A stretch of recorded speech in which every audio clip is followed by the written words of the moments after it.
Good morning and welcome to This is Another Day. Today's scripture reading comes from Psalm 39, verse 12. Hear my prayer, O Lord. Listen to my cries for help. Don't ignore my tears, for I am your guest, a traveler passing through, as my ancestors were before me. Have you ever considered yourself to be God's guest? When we welcome guests into our home, and hopefully we will be able to do that more as people become vaccinated against COVID-19, we engage in acts of hospitality. Perhaps we give them a tour of our home and arrange the room where they will stay with special care. We stock up on good food that we believe they will enjoy, and we give them space to unpack their belongings. Well, God does the same for us.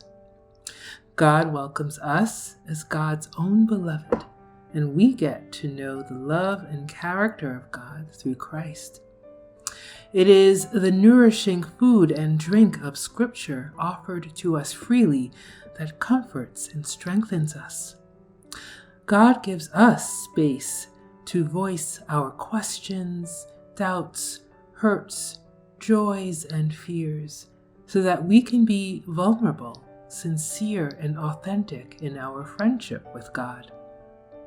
The difference between our hospitality and God's is that eventually we want our guests to leave, but God never wants us to leave.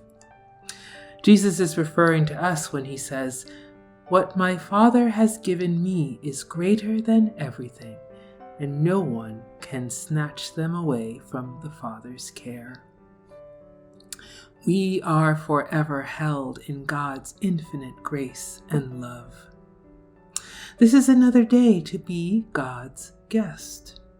Poet Mary Oliver wrote, "Yes, it could be that I am a tiny piece of God, and each of you too, or at least of God's intention and God's hope.